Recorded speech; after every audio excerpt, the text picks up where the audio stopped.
Greetings, fellow Gothamites. Tiki here, and I have a message for you. And BlueDragonFive. And that message is we're back to cover episode 6 of season 3 of Fox's retelling of the Dark Knight mythology entitled Follow the White Rabbit. So join us as we venture into Batman's birthplace. And explore Gotham. James Gordon, I have a message for you. James Gordon, I have a message for you. Dragon, that's totally going to be like this show's equivalent to Obi-Wan Kenobi, You're My Only Hope. But all joking aside, Dragon, I think this is a fantastic episode, and I can't wait to get into it. Season 3 of Gotham, man. What the hell happened? In a good way. Let's make sure. Yeah, of course. It's like the reverse of Arrow Season 3, and I haven't even watched Arrow Season 3, but from everything I've heard... Yeah, Arrows. I don't want Arrow season. There's a mixed bag. I don't want to get into it. It's like on the surface you get cool stuff, but logic-wise, there's not a lot there. Anyway, but you're right though. I mean, most seasons, basically, Bates Motel and this aside. I mean, well, basically all the really good shows aside. Breaking Bad. That's what I'm saying. I was about to say that. I realized. Oh wait, Breaking Bad. Yeah, it's a good. I can safely say, for example, that The Walking Dead's 3rd season is my least favorite season. Just to give a good example of what you're talking about. Well, in season 3 for a lot of shows is a tipping point that kind of that shows you if you can sink or swim going forward. And then season 3, in this case, is it's all boding well so far.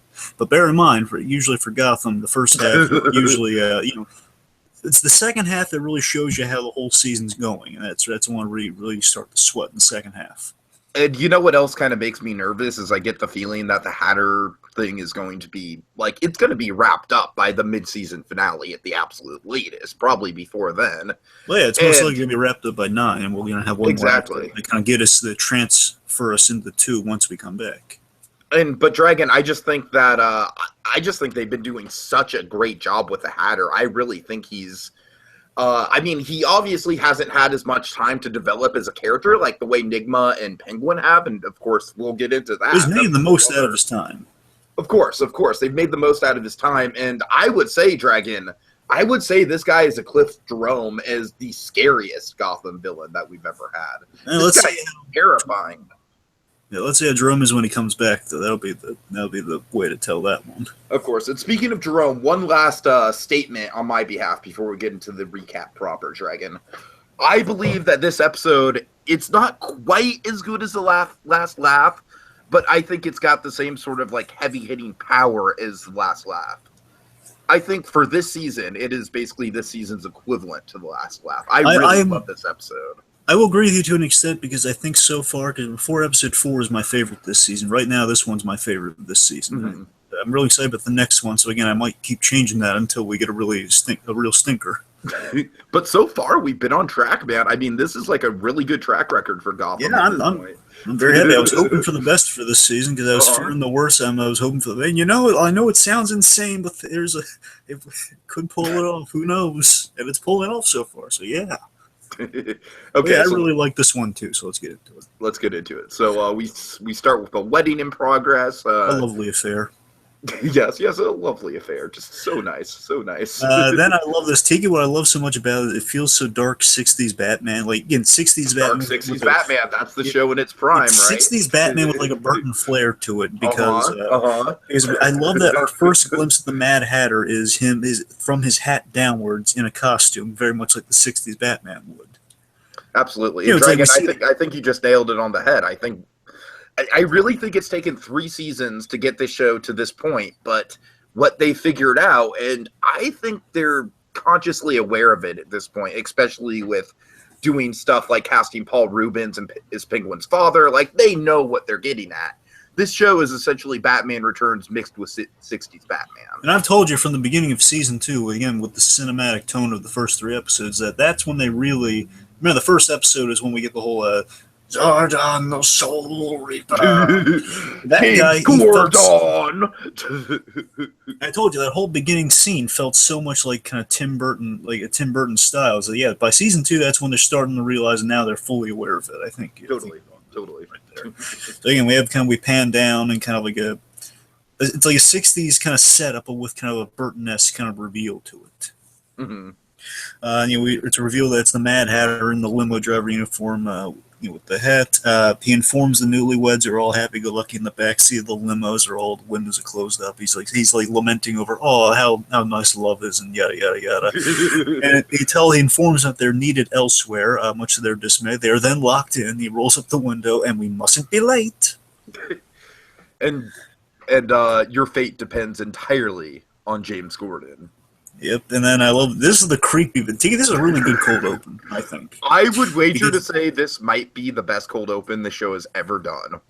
Because here's why it's just really so good to me is that after we get that, then we have the creepy boy, something really bad's gonna happen. We see the small child in the front seat with a little beanie propeller on, and then the propeller. I mean, that is so that is fashion straight out of the '60s. And what's so brilliant about that, Dragon, is in this episode, the Mad Hatter is going around using a cell phone, so there is obviously modern technology at play. But they're still doing we're getting a lot of Alice in Wonderland. Naturally, we're getting a lot of Alice in Wonderland and the hat motif. And we're getting a lot of the trademarks of the Mad Hatter. But seriously, it's we're getting it kind of integrated in a natural way. We haven't really, it's usually kind of on the nose with the Mad Hatter. Here, it's just it's naturally in there. It's kind of nice. But it just goes to show that this show has really developed a good style of being out of time in a way. You know what I mean? Oh, yeah. Okay. Especially Gordon's using the old phones later on, which is really nice. Yes. Modern phones calling the old phone. So he spins the little bean propeller and then awesome cold open. Mm-hmm. Like I said, I would be hard pressed to think of a better one off the top of my head for Gotham right now. So Penguin, he's in a great mood this morning, and he tells Olga, the housekeeper, which I gotta tell you, I kind of like that Penguin shows respect to the housekeeping, because remember, his mother was kind of like a housekeeper and cook for the Vandals back, and it's in the very same house, in fact. I mean, I like this dynamic. I just think it kind of comes out of nowhere. Well, I know. It's like reading into it. It's it's kind of why he's giving her stuff. He's chatting up Olga. Basically, Penguin starts by saying, "Olga, fortune favors the brave." Mm-hmm. And although there's a language barrier, she speaks another language. Penguin says, "Well, it doesn't matter. I'm going to tell you anyway." So it is revealed. I'm sorry, T. You want to take us through the reveal? Yeah. Penguin says, "What's good is love if it's one-sided, and I have no choice but to confess my feelings to Ed." And Dragon, I'm sorry, Dragon, but I turned into a little subredditor tweeting fanboy at this. I was just like, oh my god, the show is actually going there. They're actually doing this. Hell yeah, let's go. Let's do it. Oh, fuck. I am so stoked about this, Dragon. This is a bold move on the show's part, and I love it.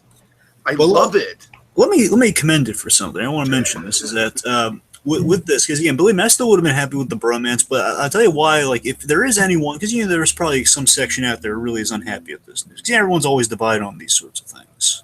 I like specifically about this move, Dragon, really quick, is I think this move is kind of a middle finger to people like that. We're going to go there and explore things explore issues like this and do it in a very tasteful way and do it with a character that we've really grown to like, even though he's a villain, technically, Yeah, what I was saying is that with the Penguin is that this version of the Penguin, again, it's it's kind of it's kind of original version for the show, and it fits very much with the Penguin's characterization overall. Is a Penguin, and we see in a scene later on, which I'm going to really highlight for this, and I think it kind of showcases why this move really works for the Penguin. Is that Penguin in the comics through all of it, he's always been in, whether it's Burton or pretty much every version of the Penguin in some way or another, he's always been portrayed as an outsider growing up, and that's kind of what forms the Penguin. He's always kind of an outcast of society in one way or another. The classic origin Tig is simply he's bullied on the playground because he looks like he's rotund and he looks kind of like a penguin in many ways. He's always kind of teased for that, and that's kind of what feeds he wants to be accepted in some way in society. He's striving for legitimacy and stuff. And my point is, with this, you have Penguin throughout all his life, he's been an outsider. He bonds with Nigma, and he and Nigma, they're both the outsiders in their respective circles, and that's kind of why they bonded together in such a way. And we've seen that grow in season 2, and especially big time in season 3. So basically, again, what I'm saying early on with the hat motif and everything, it's a very natural progression. It makes sense. Is that for this Penguin, he absolutely would.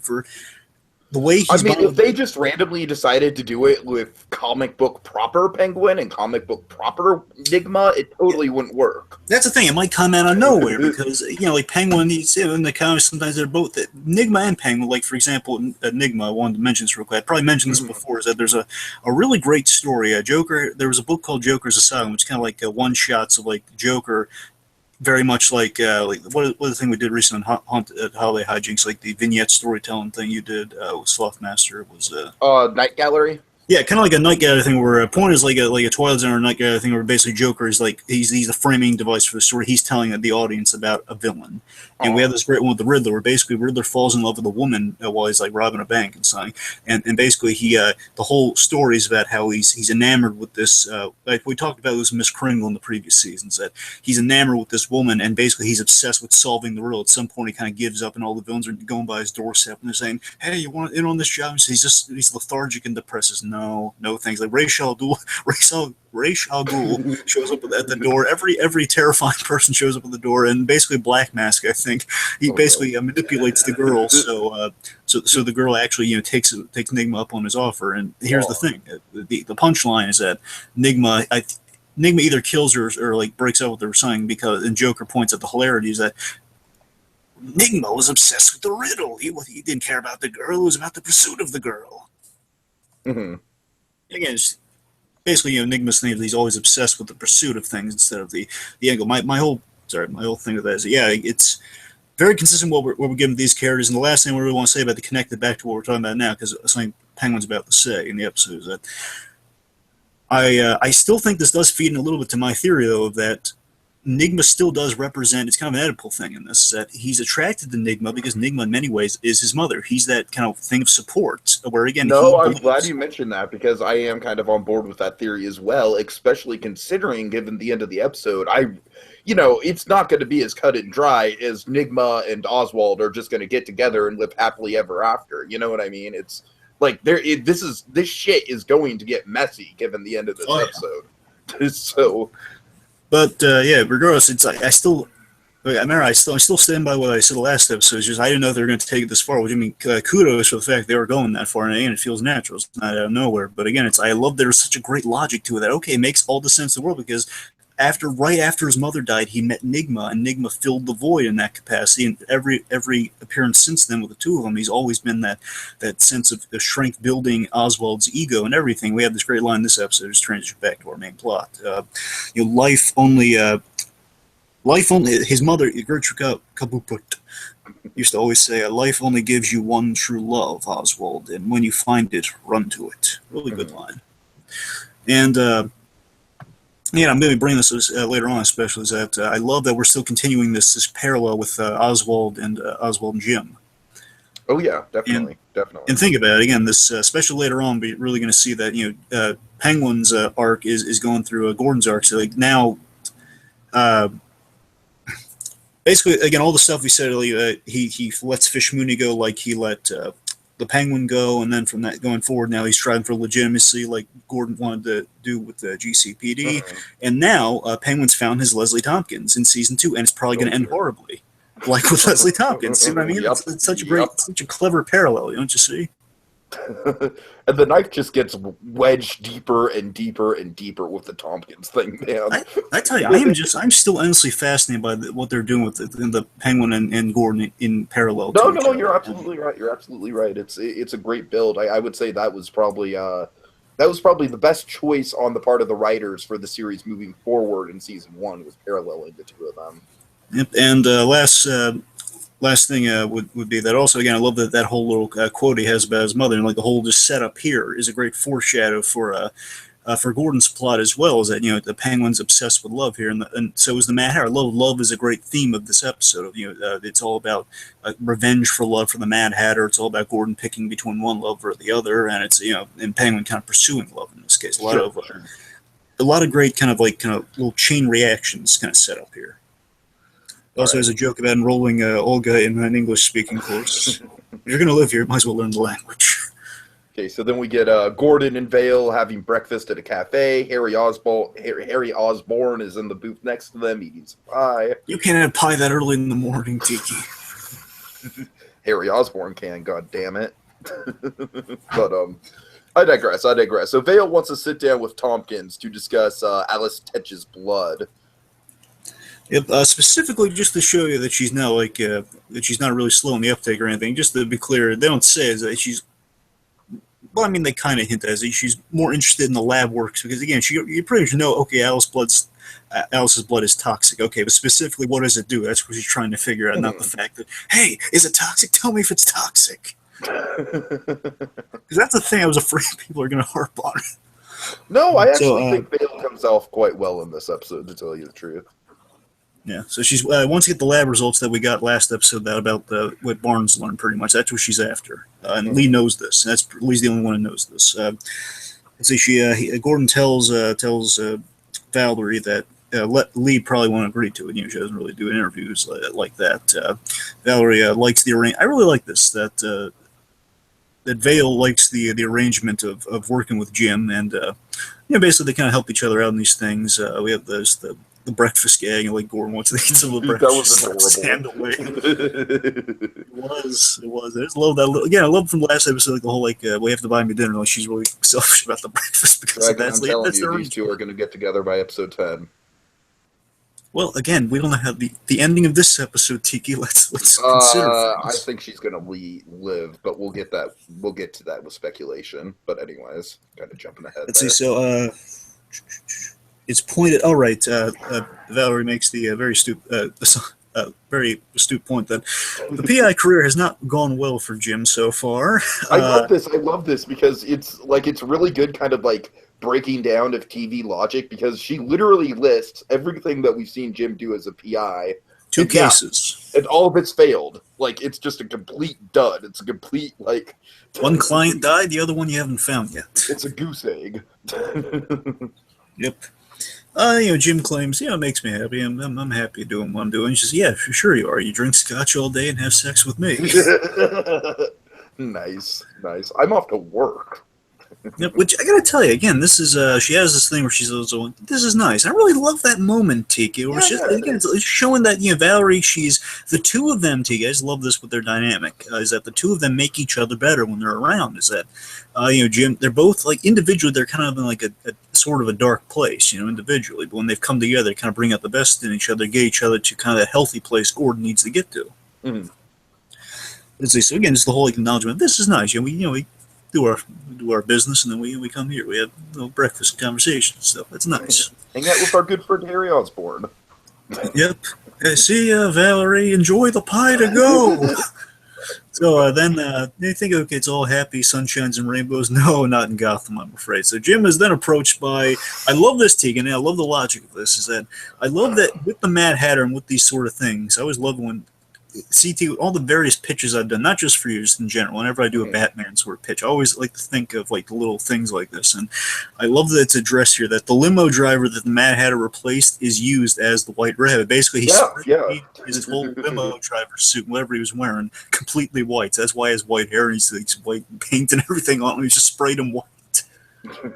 It's like his limo driver's uniform is underneath all that. It's just sprayed white. I would say I like this interpretation of White Rabbit a lot more than I like the Tweedledum Tweedledee thing, because again, I think they kind of botched that with, what they are they supposed to be the I don't want to get back into that. I think you gotta let the name thing go, Tiki. It's a very we don't know. We don't need to know. We don't need to know, but regardless, I still think this White Rabbit thing is a lot more creepy than the Tweedledum and Tweedledee. I think it was done really well.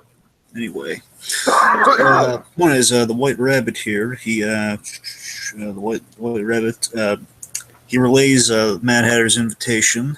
Says, you need it somewhere, and we're going to meet in a second. Very diehard. You choose not to play. Precious people will die today. Yes, so I love how the rhyming's used in this episode. Oh yeah. Especially later on with the Mad Hatter. So we have a very Die Hard 3 premise this episode, which I think is clever, because I love Die Hard 3. Yeah, basically Gordon's going phone. He's being kind of pigeonholed to going phone to phone, do what the Mad Hatter says, very much like Die Hard 3, which is awesome. I don't know what it is. Die Hard 3 and Lethal Weapon 3 are really good sequels. It's the original, and then it's the third one. Oh. For both of them, even though Lethal Weapon 2 is also everyone's favorite. So Anyway, so. Jim answers the phone. Jervis has taken. I love this. Just him mentioning that in his off time, Jervis has taken the time to study Jim Gordon's history. Like, you lost a father. Your career has gone by the wayside, and you have various failed relationships. Mm-hmm. I've been inside that. He's been inside Jim's head, and I've seen the lies you tell yourself to keep your fragile psyche intact. Yeah, he's going to force him to confront who he is and drive him mad doing it. That is such a great premise for an episode. I really love that idea. Again, this is a yeah, that's why I like the episode so much, is that it's got a really simple, understandable premise that's really dark. Dragon, I actually think this episode, I can see some parallels between this and The Dark Knight, just based on like what the Hatter is trying to do versus what the Joker's trying to do. I mean, granted, the Hatter has a more clear motivation, like revenge for Alice, but I still think the circumstances are similar. You know, the ultimatum of killing people and whatnot. I don't know. Am I crazy about that? Like, I know it's not exactly the same thing, but I would say this episode is the closest that Gotham's ever gotten to the Dark Knight levels of that. Well, I mean, a lot of the Mad Hatter's traps are very, Heath Ledger Joker-like. I'll give you that much. They're very kind of like, making a choice, trying to put it all. That's what I'm saying. It's all about choices, much like Ledger was. Yeah. I just read a lot of what the Mad Hatter's doing here. Very much is like the successful version of that horrible episode we got in season 2, where Barbara tries to bring Gordon to tries to drive him crazy so they'll end up together. It's kind of her poorly handled. Worst episode of the series turned into one of the best episodes of the series. I don't know. You got to compare that with a lot of the ogre stuff from the first season. So the ogre stuff. I that's the thing. Here's the thing: you get some good Enigma stuff in the midst of that ogre stuff, so it's kind of hard. That's true. That's true. Yeah, the Kringle stuff kind of comes to a head with that. Yeah, so that's kind of hard to kind of sift out from there. That's the only trouble. Oh, but all the wasted time on Peter Petrelli though. Oh, Peter Petrelli. Anyway, so but seriously, without Peter Petrelli, I had as a prop. but seriously, I really do love this. Sorry, go ahead. Really do love this this idea that in the meantime we haven't seen the Matter, which we're going to see in greater detail later on. He's been obsessing over Gordon. He's been plotting the worst day of Jim Gordon's life, pretty much, and he has a great line that he says. I love it when he says, I've seen the lies he's seen the lies Jim tells himself to keep his fragile psyche intact. Which I got to tell you, is such a cuttingly true line about Jim Gordon. And Tiki, all that stuff, that line, all the phone stuff with him in this scene, that is so much like Death of the Family. What the Joker says about Jim Gordon, where he breaks down his character in that story. It's so, again, they're pulling a lot from Snyder. I really love it. Yeah, I can see it. Because in that book, he has this great bit where I won't tell you how it plays out. I'm just saying there's a great bit where Joker says he compares Gordon to a bleeder. He says, "You bleed for this city, don't you?" Uh-huh. It just calls him, he's the kind of the martyr of Gotham in a way. Right. Let's see. So, and he plans on showing Jim who he really is and driving mad, as you said. So, trap number 1, we have our happy newlyweds, and I love that they are. I love this, Tiki. I caught us on the rewatch. They're smiling and they are happy. yeah, that's a twisted part of it, of course. And again, the best thing we can say about Samuel Benedict's performance this episode is that he really still brings that showman quality. So he's bringing a lot of charm to it. I mean, let me just say, he is so much better in this than he was in The Walking Dead. Like, oh my God, I underestimated him when they cast him because he's brilliant in this role. Yeah, because here he's saying, and this wedding was a lovely ceremony. He's just making these little comments and just they paint such a lovely picture for his character. So the happy newlyweds are above here, and again, I love this. He's pulling directly. One, of course, is the wedding thing, as he points out. Jim has trouble with weddings later on. Of course. And secondly, I love that it's pulling from the fact that one of the last encounters they had is he made Jim put him on the edge of a building and want him to walk off. Sure. Which is great. So we have a happy newlyweds. We'll jump in 30 seconds, or down the street, this little boy will be hit by a speeding truck driven by one of the Tweeds. And here's the thing I really love about it. What it boils down, just to show you, he really did do his homework, which we see the proof for this later on. One of my favorite little visual things of the episode. We see. Literally, think about what this parallels, Tiki. One is the wedding, the whole Babs episode, the wedding, and the other thing is Bruce Wayne, a kid in peril. And I think it's similar. I did notice the Bruce Wayne parallel. Yeah. That's what I'm saying. I mean, again, it's kind of putting two very big things in Gordon's history because he went through his career. He knows, okay, Babs took him hostage, and he saved Bruce Wayne. So he's got a thing for helping kids, and he's putting like two things that it's really going to tear let's be honest though. If we're faced with a Sophie's Choice like this, I'd go after the kid, right? Yeah, that's what I'm saying. I think. I'd say this is a good level one because, you know, as sad as the married couple is. It's a kid. It's a kid. Yeah, it's not just the fact that it's a kid; it's also an easier save. That's true too. Because he's got to run up all those stairs in 30 seconds. And I know, right? I was kind of thinking that. Yeah, like 30 seconds doesn't exactly sound like enough time to get all the way up there. That's what I'm saying. So you're right about that. I think on some level, Hatter knew because I think he knew on some level that he would go for the kid based on the career stuff. But he wasn't quite sure, and it would tell a lot about what Jim would do later on. So he's just taking notes on this one, I think. Mm-hmm. I mean, either way, it's still, you get a shot at saving the couple. But again, it's always go for the kid, guys. Always go for the kid. All right, unless it's Onion. So, this forces Jim to choose who to save. We get an awesome, again, this, much like the promo for the next episode, this sounds very much from my pitch of Gordon running in slow motion very intensely to save a child. Mm-hmm. We get an awesome Jim Gordon running to save the small child. Very, very cool. Just about gets him right out of the way of the truck. It's a really well shot thing. Gets him right out of the way. Unfortunately, the newlyweds fall to their death. Mad Hatter places blame on Jim as he comes back to the phone. He gives him an address for the next little thing. Says, no police or more people will die. Gordon is not happy. Meanwhile, happier news as one pair of newlyweds die, a new pair getting ready to walk down the aisle. So Lee and Mario, their wedding announcement has been made official. His question. I'm sorry. Do you want to take us through some of this? Yeah, sure. Falcone wants to throw them a wedding reception or something like that. Yes, the Don wants to throw him a wedding reception. Mario's very nicely is informing Lee of this. He's been very forefront with her. And he's saying, he wants to throw us an engagement thing, but I understand if you want to do that. And she says, oh no, it sounds lovely. Let's do it. Just saying, well, we knew we were getting into. Let's do it. And I think this is an interesting point of development for Mario's part because you could tell Mario's a bit more hesitant about it. He's like, half measures aren't my father's thing. No more half measures. Mario. God. Yeah, we actually. But his point is, it's like Falcone is basically going to make a big public spectacle out of this, whereas Mario is trying to, he's open about his family tie, but he's still trying to keep it on the down low a little bit. Yeah, I tell you, that kind of reminds me of the great thing from the Spider-Man animated series of the Kingpin planned Spider-Man's wedding. Oh God.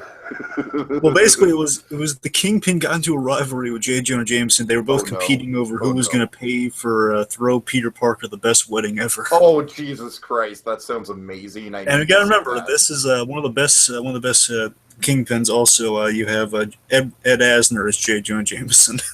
Okay, that sounds amazing. That sounds like a really fun episode. But anyways, it's basically Green Goblin's planning on crashing the wedding. So Oswald or Nigma is kind of working on some paperwork or something. Yeah, he's giving his assistant paperwork to drop off, along with a bomb for Nikki the Nail. Oh God, a character I'm sure. Gives her a bomb that is. I love this. This cracked me up. A box. It says congratulations on it. Congratulations for the whole family or something. Congratulations with a giant fuse on the end. Light it. Put it on his door. Light it up and run away. And she says, "Okay, okay." 60s Batman. Totally 60s Batman. And I love how pleasant she is. I love the pleasantness. She says, "Okay." She's not like running in hard, looking really nervous. She's walking carefully with the bomb, though, very smartly. Then good old Mayor Cobblepot walks in.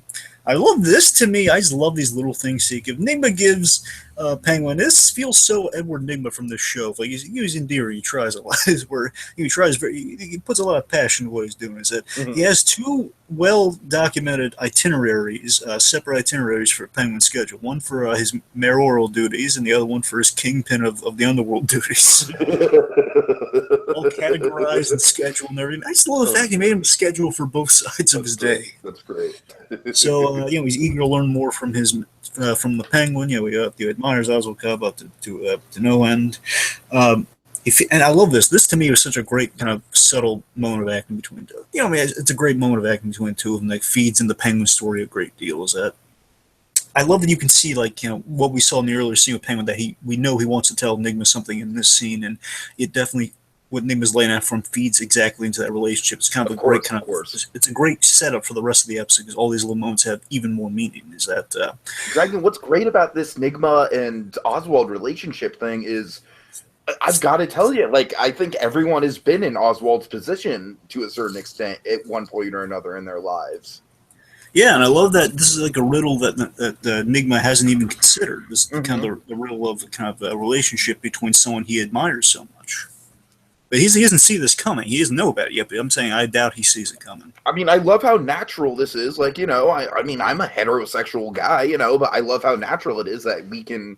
It's just so natural for the Penguin, and I can just relate to it on just a more human level. It's really pulled off really well and really tactfully, I think. Well, here's what I really loved about this scene: is the love that Enigma feels genuinely bad about not being able to keep track of Butch. Yeah, basically he feels really bad coming up empty tracking Butch, and he suspects he's with his old crew, and he apologizes for it. I'm sure he must be ashamed of me. I'm very sorry for coming up short. And Penguin assures him again. I love this because we know what we know about the Penguin. Penguin assures him, no, look, you did not let me down. I would be completely lost without you. And he's trying to tell Enigma what the big thing, but he gets scared. And it's such a human thing where you see him. And I love this that Robin Lord Taylor does this too. It's such a great little subtle moment where you can see him. The mouth is kind of like. You know what I mean? He's stopping himself. He's like a natural kind of biochemical thing where he's just going to stop himself from speaking the rest of the words where he wants to, but his body just won't let him. Right. He's just getting scared off of telling him news because he's trying to tell him, but he just can't get the words. Like Fonzie saying wrong, he just can't do it. You know what? Slipped my mind. In one ear, out the other. Don't you hate when that happens? That never happens to me. I believe that's true. You know what? I believe that. I love he's complimenting him too, just saying, and I believe that. Right. Because Lord Taylor is really knocking out of the ballpark with this curveball. We got I don't know, is curveball the right word? Because it's something that's it's a new development. Is that? I mean, it's a new development, but like we said, we keep kind of pressing. Yeah, we saw it. It's a good development in terms of it's very natural for the way they've been building Penguin over the past 3 seasons. Yeah, forgive me if I keep saying curveball. I just want to say it's a new development. I guess the new developments are going to try to stop saying curveball. Enigma then tells me the first thing on the the mayoral itinerary is going to PS 134, and I just love this as Penguin. He's kind of saying to himself, "Great, I love children." He does not care for children, except for one, which we're going to see later on. So, meanwhile, Bullock and Barnes are at the newlyweds crime scene. There's Tiki. When I saw this in the first time I watched it, I was like, "This was so darn nice." I love the little pleasant touches of this episode. They're all over the place. I don't mean to dwell on, but there's a really nice bit. It's so true to what we like about Bullock is that Bullock, he talks to the kid who was saved by Jim Gordon. Yeah, totally. I just love that you can hear him. In the background, you might blink and you miss it or something. Is that he just says, "Thank you very much," and then he walks off. That is so. That's like a Bullock Coke and a smile moment for him and that little kid. It's so nice. It's it's the police being nice. It's. We need more of those I love those little moments. So, he's not threatening to beat him with a roll of nickels or anything. He's just saying, "Thank you very much." I think he's learned his lesson from season 1. Yes. I didn't like Corey in the house. Oh, God. That's who that actor was, folks. I'm not making a left field reference. So, Bullock heard that Jim saved the kid, and he notices the lack of cane on Barnes, lack of cane. I don't need it anymore, which is kind of ominous, which I'm sure Bullock will pick up on. Barnes is not very subtle about his newfound super strength, I must say. Well, no, the other one is more of that's supposed to be the reveal. This one though, he could explain instead of just saying I don't need it anymore, it says, "Oh yeah, I kind of got better." I don't know. It's I saw a doctor. I'm getting. Yeah, you're right. It's the way it's worded more than anything else that's suspicious. You know what I mean? Yeah, I don't need it anymore. That's about it. Anyways, so Barnes wants Jim found because it's kind of ominous. So now we can't get in contact with him. I like that Barnes is just instantly saying, "Oh, that Gordon must be up to something." He's just like, "Okay, well, Jim needs us." Again, that Barnes has been a real improvement since season 2, and while he is a dead man walking, I think we can say he's going out with at least a little bit of dignity, depending on how this blood storyline goes down. And I think episode 8 might be his last one, so we'll see. We speculated on that, yeah. Yeah. Let's see. So Barnes wants Jim found. He notices he and Bullock notice the white rabbit on the side. He's repeating, "Jim Gordon, I have a message for you. Jim Gordon, I have a message for you." He's hypnotized. Tetch. Okay, so they got some guy for later on. Meanwhile, Jim enters the next trap. Great light. I think the lighting is really. Before we've had like really excellent direction, episode 4, which is just really we had some stunning shots and production design in that episode. Here we get excellent lighting. Am I right? Yeah, I mean there are very good shots in this episode, specifically the final shot of the episode. But yeah, no, you're absolutely right. The lighting is on point for sure. I think the lighting's really shines in this episode because it's really it makes kind of the.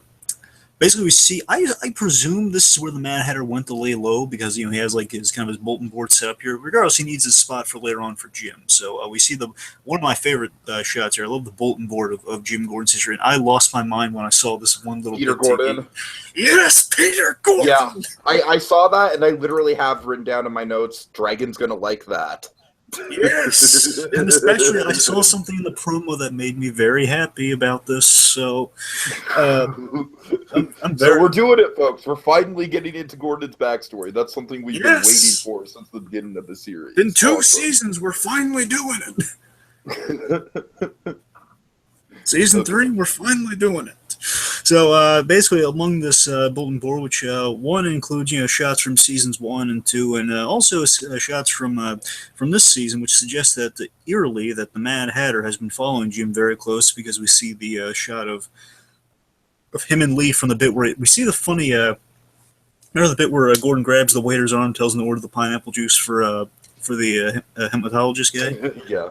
So it literally has a picture of that show, which means the Mad Hatter or someone was taking a picture of Gordon in that restaurant.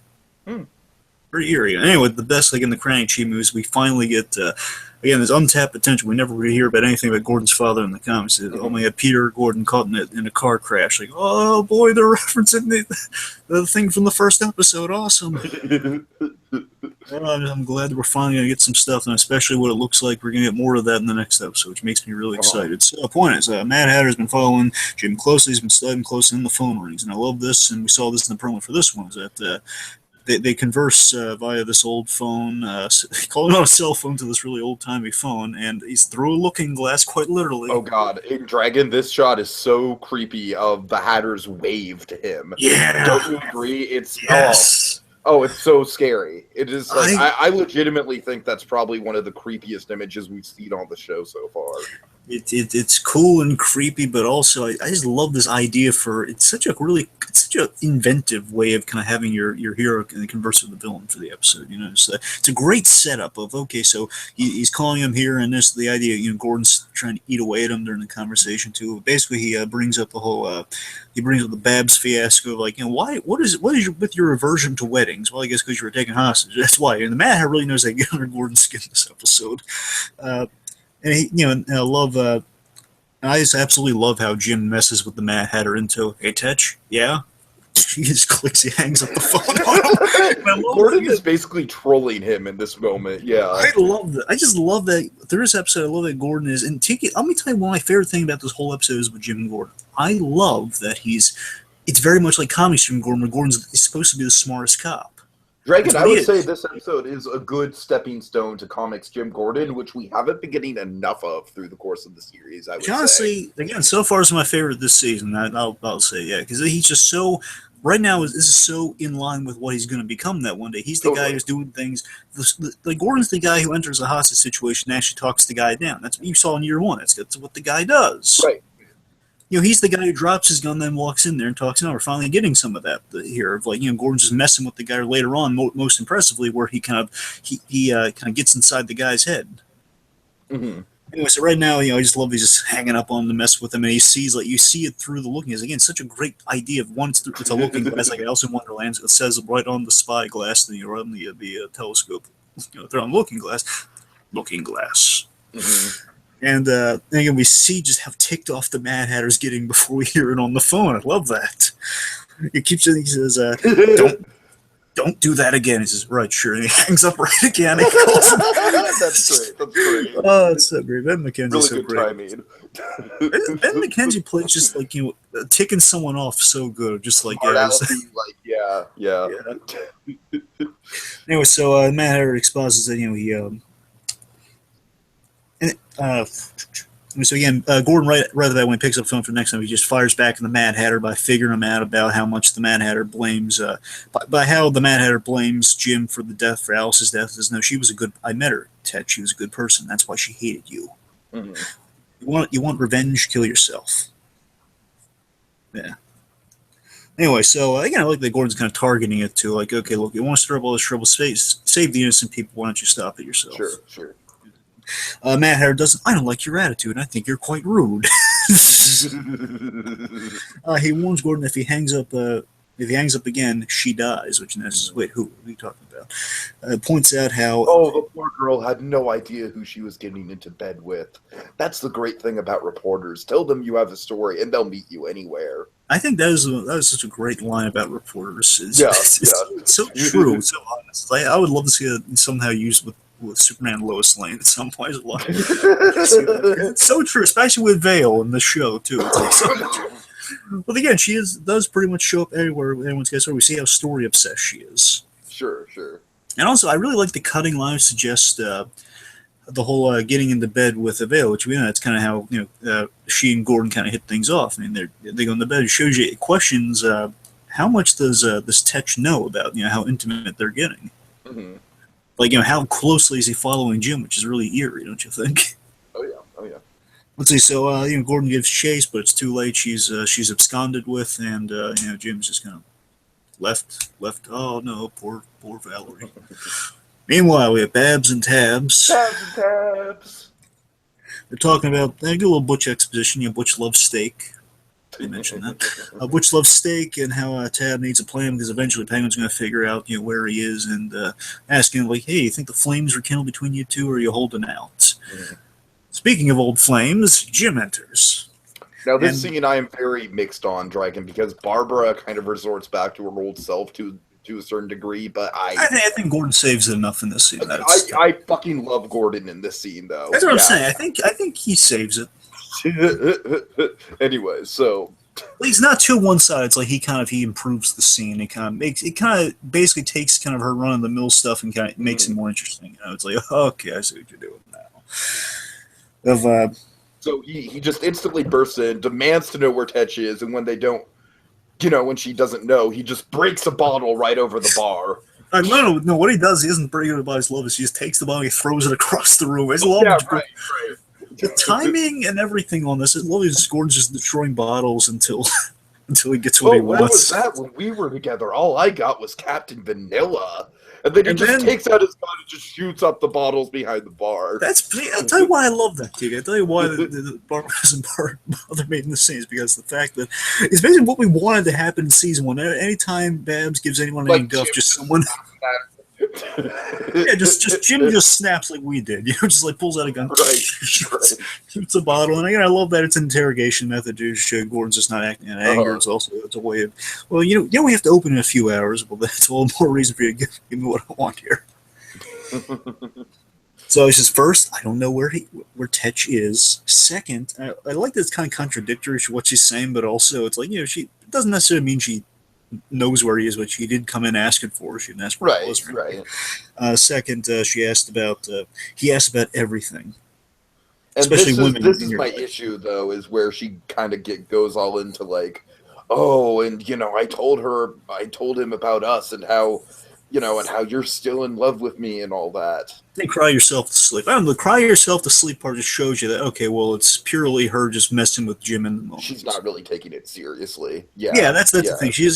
We've seen her take every opportunity to kind of get under his skin. I mean, as long as it's not a baby carriage line, I think we can let it go by the wayside. I think, bizarrely to say, I mean, again, it's like she's kind of fallen by the wayside in terms of, we turn the hatred down, It's like, it's, again, she's tolerant. I'm starting to go cautiously tolerable to just tolerable. I don't know. It's a big step. I don't know. It's like, she's not doing anything offensive yet. Yeah. Let's see. So basically, Jim finds out, okay, Lee has been mentioned, which is not good, which means, okay, he's calling Lee on the phone instantly. We'll bill you for the damage, which is I love that appropriate. line. Yeah. Jim calls Lee and unfortunately finds that Tetch has gotten to Lee already. Tetch goes to the next location, the Water and Power. See you at Gotham Water and Power in 10 minutes. Mm-hmm. He tries. Gordon tries to get a proof of life thing going on. He says Mad Hatter shoots him down. Tells the girls that Jim sends his regards. Oh yes, and introductions. Lee Tompkins, meet Valerie Vale. You two have something very important in common. You're two halves of Jim Gordon's heart. Which I love that idea comes back later on at the dinner table, at the tea party. Mm-hmm. Mm-hmm. Let's see. So Barnes is fed up with the White This is Rabbit. a great scene. You take us to the scene. Yeah, he's just, it's just Barnes being Barnes, but he's really fun about it. I don't know. I gotta say, I like this, amped up Barnes. He's, interrogating the rabbit, Jim Gordon, I have a message for you. Yeah, you told me that the first 100 times I asked you. And then he just gets pissed off and just grabs a chair and just starts, kind of starts crutching the end of the chair. And, we really get this, kind of morphine on his face before Bullock kind of barges in and interrupts. Again, the blood's affecting. The blood's enhancing his strength, as we saw with the whole Kane thing. So again, right now it's improving, but still his temper is feeding into it, which is not good. It bends the chair until Bullock interrupts with news. We got a location on him. We see the indentations, which, okay, bad stuff's coming for Barnesy. To Gotham Water and Power! Da-da-da-da-da-da.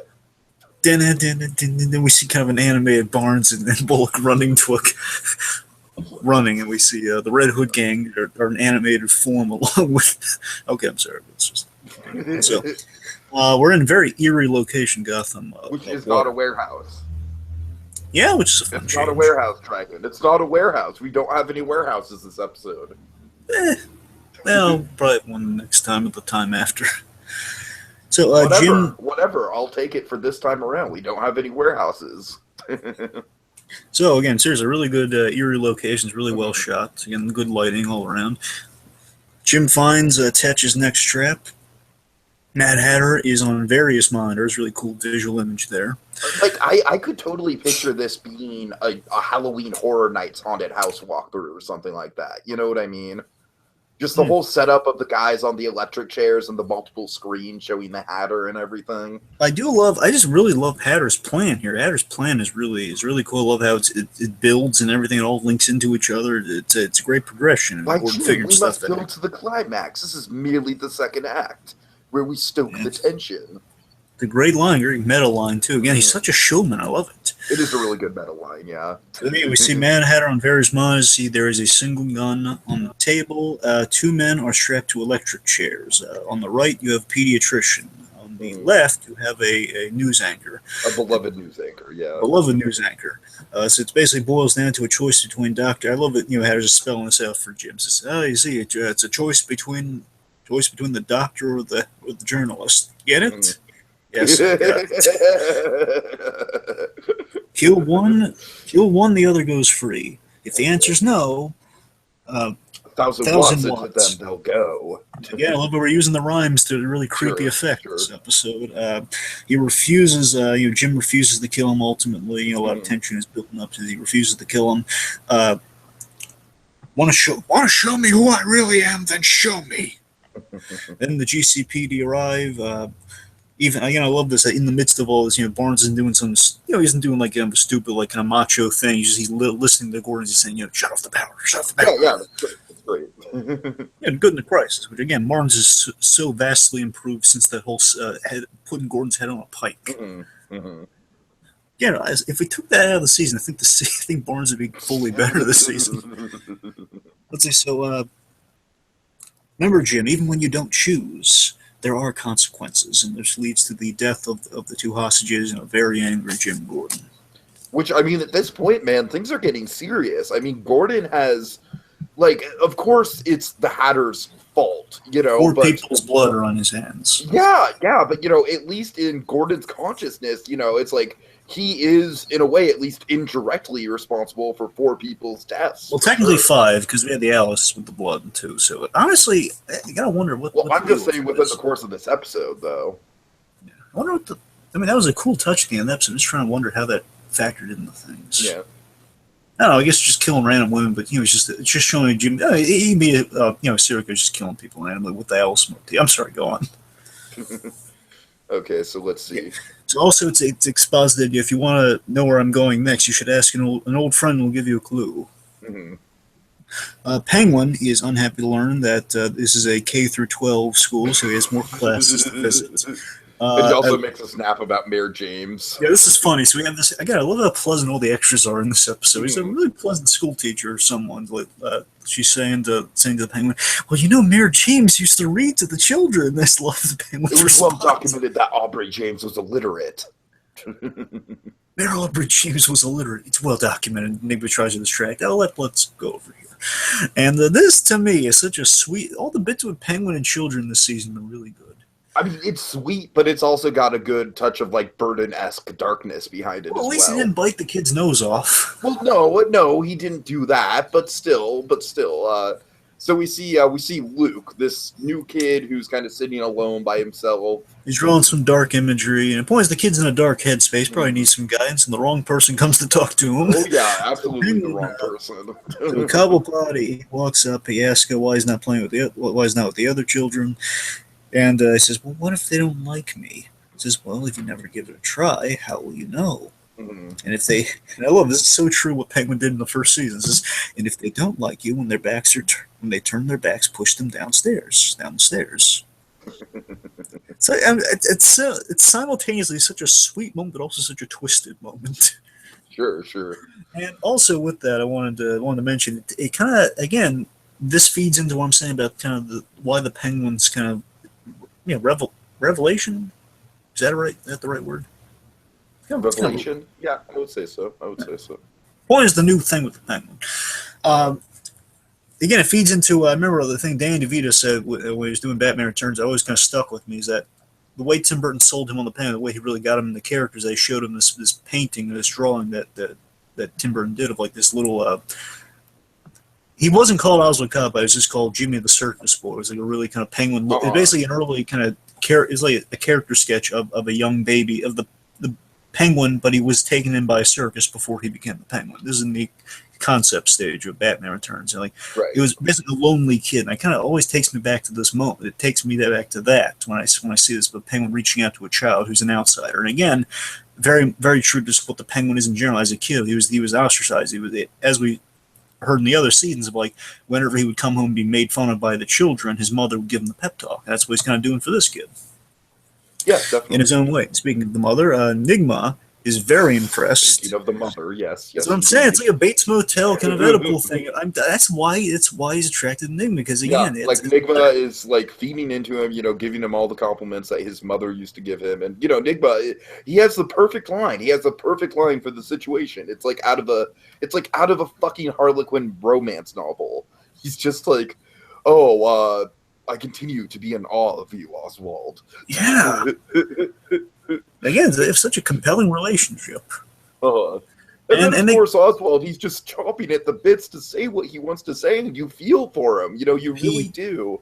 He invites Nigma to dinner to kind of share something with him, talk about business and stuff And I hope you found this as pleasant as I did. The fact that Nigma just instantly, he's just like, "Oh, I'll pick up a nice bottle of wine." Yeah. I love that. I don't know, Dragon. There's just Nick Ford has just gotten into our heads, Dragon, and we just love pleasantries. Yes, indeed. And this last thing, Tiki I know I've mentioned it before. Is again, we keep going in this direction. And I love it. Again, I love that Gordon and Nigma are the patriarchs to the Cobblepot. I think it's so brilliant. Mm-hmm. Kind of the mother figure and the father figure. Only he's eyeing the mother figure in a very classical way. Right. Very Oedipal way. So, and again, that kind of means it might be eyeing the father for some bad stuff. I don't know. We'll see. Let's see. So we see a very receptive Barnes. This is a really excellent scene between Barnes and Jim. Again, showing us the fully well-rounded Barnes here, where he tells. Again, he's actually having a conversation with Jim, instead of chewing him out for "What were you doing here in the first place, Gordon? Get out of here!" And he's not doing anything. He was asking Jim, what's the deal? What's going on? Why is he being pursued by the Mad Hatter? Basically, he tells him Gordon is really haunted by the fact those deaths are on. He blames himself for those deaths, and Barnes offers a really nice sentiment where he says, "Look, those deaths are on the map, or on Tetch. They're not on you. Did what you could, and that's on him." And then I love this. Tiki, this just shows me this is classic Jim Gordon. This is Jim Gordon from the comics being the smart guy in the room here, where he says, he pieces it together that the Hatter is going to make him choose between Lee and Valerie. He knows that going into it. It's not going to be a big surprise because obviously that's going to be the play. I love they acknowledge that. And if he doesn't choose, then he'll kill both of them. Yes, and again, we saw that illustrated here. Again, it's a wonderful kind of narrative structure we got going on here. It's all all the blocks are fitting into place here. And then so Barnes then promises, "Look, we'll find him. Don't worry." Mm-hmm. Okay, Lee tries to reason with the Tweeds as they're being chained to the bathtub in the bathroom. It's a no-go. Good try, though. Good try. We're chained in the bathroom at Lee's place specifically. We are in Leslie Tompkins' apartment or home. So Lee knows what's going on. She's very perceptive. She knows what the play is. Okay, Jim's going to choose between us. It's not going to be good. We've been taken hostage before, which she has. Yeah, she has already been in pretty much this exact same situation. She's been around the block. Valerie constantly tries to interview her about the Alice blood. Mm-hmm. Are you seriously trying to get an interview right now? She just leaves us in utter disbelief at this woman's persistence as they try to pick the locks. Again, I like that Valerie is useful in this thing because she does know how to pick a lock and her police parentage. The police running in her family. Mm-hmm. Valerie says she can pick the locks. She's insanely committed to the job. Lee's remark is, you and Jim are made for each other with their insane commitment to the job. That's not a compliment. So let's see. So the GCPD have no idea where Lee is, and they're not waiting for Barnes isn't waiting for an invitation for Gordon to be lured into a trap. So while Barnes is rallying the troops, Gordon gets a little light bulb where he realizes, okay, wait a minute, the old friend, the White Rabbit, he's the guy that approached me in the first place. Oh, yeah. Goes the White Rabbit scrolls a location on a clipboard. I have a tiny nitpick with this dragon, and I hate to even bring it up, but oh come on, don't tell me it's just with the scrolling. It's with the fact that he writes something down super fast, and then it's like I don't believe that he could write down it's 3 long sentences. It's 2 short sentences and then a long sentence, and he writes it down in 2 seconds. It's just on the editing, Tiki. Come on, Dragon. There's a reason why I stopped doing my notes in handwriting and started doing my notes via email. All right, that's all I'm saying. It takes time to handwrite. Anyways, I mean, it's a total nitpick. It's a total nitpick, but the message is revealed. The true test will be revealed. The final decision you must yield. Tea party begins once more when you walk through Lee Tompkins' door. And be sure to bring extra tea for Howard Hamlin, because he'll be there too. Okay, let's see. So Jim goes it alone initially, but Mario interrupts him very angrily, and I like the tension that's with Mario. That's a good moment, yeah. And I think Mario Falcone's gonna be someone to watch out for in the second half of this season. I'm telling you, man. I'm telling you, Michael Corleone. I think we're going that direction with it. Oh, certainly. Especially if something happens to Falcone, I'll definitely step up. Sure. Let's see. So I love this. Again, it just shows this is the fully well-rounded kind of Jim Gordon I've been waiting for. We're getting a good taste of what he's going to become here. So excellent. Gordon, instead of shooting him down, instead of going in alone, he kind of gets the idea, wait a minute, I could actually use you. Come on. Mm-hmm. Basically invites him to come along. So then, it's kind of 180 from what Gordon usually does, which, okay. Good stuff. Valerie and Lee, and Lee's. Again, I love that Valerie throughout the whole season here. She's the one asking the important question. She's asked Gordon kind of the big questions in the beginning of this season that have started to kind of get him out of his funk. And right now, she's asking Lee the important question: why'd you come back to Gotham? And she assures her, no, it was not for Jim Gordon. Sure. Lee picks a lock, and one of the locks is good. The other one breaks off, and before they can kind of formulate a plan, the Mad Hatter collects them for the tea party. Which Howard Hamlin, unfortunately, you have been productive. Which Howard Hamlin, unfortunately, is not invited to. No, unfortunately not. He just couldn't make the cut. Couldn't they have just gotten Patrick Fabian in as one of the goons or something? Yeah, but you need 2 Hamlins for the price of 1. Yeah, that's true. That's true. I'd be all for that, but I don't think we have the cloning technology.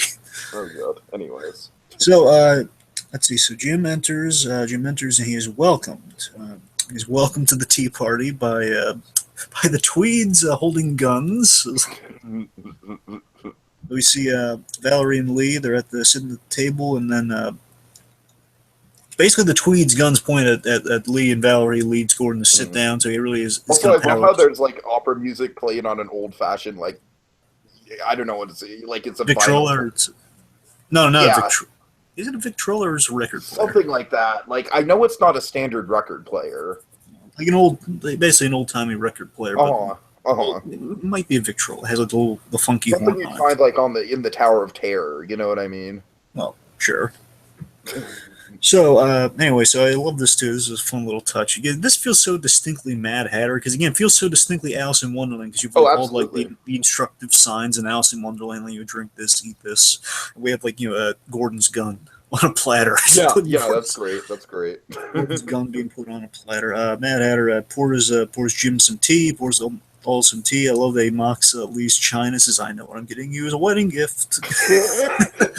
that was the comedy line. I would say that's the equivalent to Jerome being like, "Oh yeah, and a pony." That was just a great bit of comedy underneath all the darkness of the episode. So the 2 women pass on their tea, and I love that Jim goes for it. And I do too. I really like that detail. Yeah, he's like, you know what? Let's do it.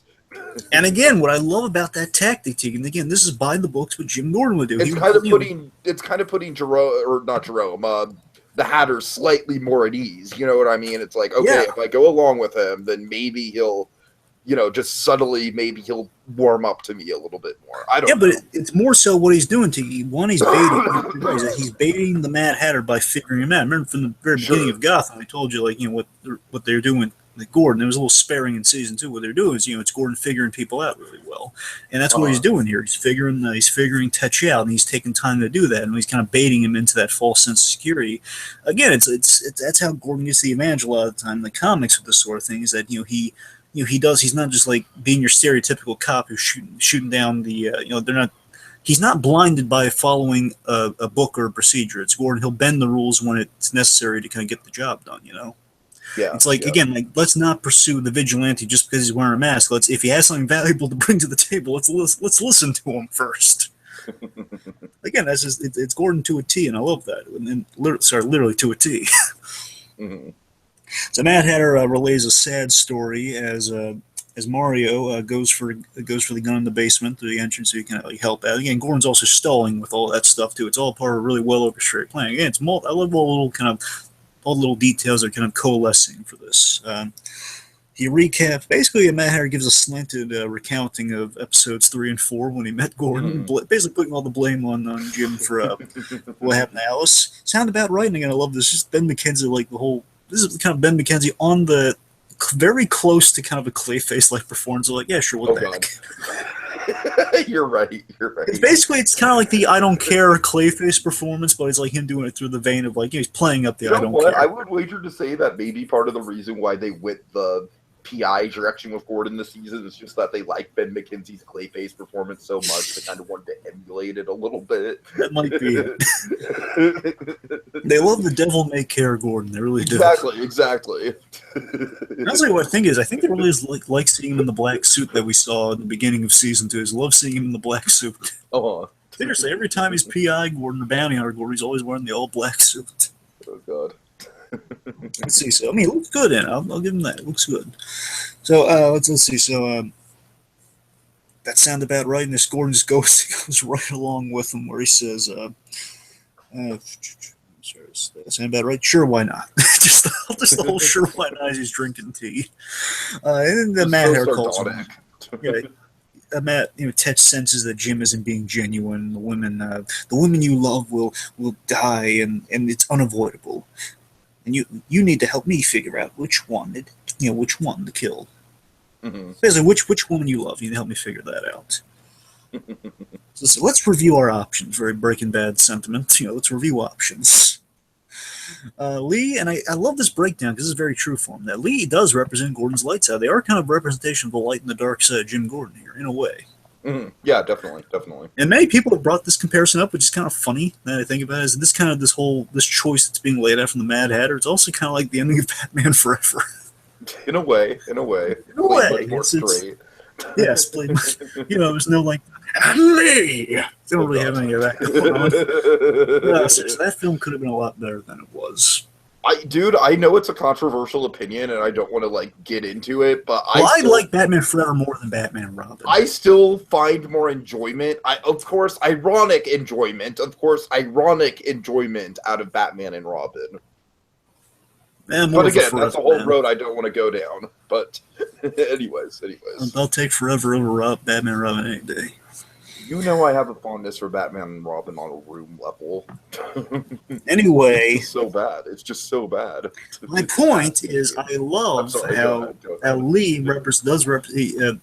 Mad Hatter points out, Lee tried bringing has always been bringing Gordon to the light side, and with that, I just love the idea. Lee does represent the light. She's bringing him into that lighter side. That's her whole shtick in season 2 and the end of season 1. She's trying to get him out of the dark stuff he goes through day to day, which is very true to her character. And also, then we have this really tragic thing. This is like Mad Hatter just being a real prick in the scene where he's like doing the baby motion. It's like, the whole fact she'd have a miscarriage. And what has that brought her? Only pain and sadness. Oh, man. The look in her eyes, Jim. This is a good line on the rewatch, really. Oh, it is. It really is, yeah. It's great because it really is emphasizing, like, both these people are people you very much should have stakes in. Yep, and I love the way he brings up here is that, look in her eyes, Jim. Mm-hmm. She still has love for you. And again, I love that. I believe it, Matt. Or he can see, he knows how to get into people's heads. So you can probably see that she still does have feelings for Jim deep down. Sure. And Valerie, he doesn't explicitly say that she represents the dark side, but in a way, again, she started him off she gets close to a bounty hunter, Gordon. In the progression, she again brings out the best in both of them when they're together. And importantly, she represents hope, and she represents progression for Jim, where Lee represents the end goal with Jim. Sure. So again, the point is like Valerie is kind of the present relationship, where Lee is kind of the beginning and end of Gordon's relationship, what it should be.